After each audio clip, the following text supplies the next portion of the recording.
ஹாய்ங்க, இன்றைக்கி நம்ம கார சட்னி எப்படி செய்கிறது தான் பார்க்க போகிறோம். இதுக்கு தேவையான பொருள் பார்த்திங்கன்னா, சின்ன வெங்காயம் ஒரு 150 கிராம், வெள்ளைப்பூண்டு கொஞ்சம் ஒரு 6-7 பல், 3 தக்காளி எடுத்திருக்கேன், 6-7 வரமிளகா உங்கள் காரத்துக்கு ஏற்ற மாதிரி. சின்ன வெங்காயத்தை வந்து கொரன்னு அரைச்சி எடுத்துக்கலாம். தக்காளி, வரமிளகா, பூண்டு இதெல்லாம் அரைச்சி தனியாக எடுத்து வச்சுக்கலாம். இப்போ வந்துட்டு நல்லெண்ணெய் கடாயில் ஊற்றி எண்ணெய் காஞ்சோன்னையும் கடுகு, உளுந்து பருப்பு, கருவேப்பிலை, நம்ம அரைச்சி வச்ச வெங்காயம் இதெல்லாம் போட்டு நல்லா வதக்கிக்கலாம். அது வதக்கினதுக்கப்புறம் நம்ம தக்காளி, வரமிளகா, பூண்டெல்லாம் போட்டு அரைச்சி வச்சுருந்தோம் இல்லைங்களா, அதையும் போட்டு நல்லா வதக்கி விட்டுக்கலாம். நான் கொஞ்சமாக சீரகம் ஆட் பண்ணியிருக்கேன்.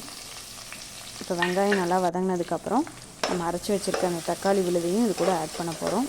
காரம் வந்து உங்களோட காரம் எவ்வளோ வேணுமோ அதுக்கு தகுந்த மாதிரி நீங்கள் ஆட் பண்ணிக்கோங்க. நான் 6-7 போட்டிருக்கேன், பட் அதுவே நல்லா காரமாக தான் இருந்தது. நீங்கள் எடுத்திருக்க மிளகா பொறுத்தது. நல்லா வதக்கி விட்டு பச்சை வாசம் போனதுக்கப்புறம் ஆஃப் பண்ணிக்க வேண்டியதுதான். இது கூட கொஞ்சமாக உங்களுக்கு தண்ணி வேணும்னா ஆட் பண்ணிக்கலாம். பச்சை வாசம் போகிற அளவுக்கு நான் வந்துட்டு 1 டம்ளர் தண்ணி ஆட் பண்ணியிருக்கேன். மிக்சியை நம்ம அரைச்சோம் இல்லைங்களா, அந்த மிக்சியை கழுவியே ஊற்றிருக்கேன். பார்த்திங்கன்னா கொஞ்சமாக மஞ்சத்தூளும் உப்பு தேவையான அளவு போட்டிருக்கோம்.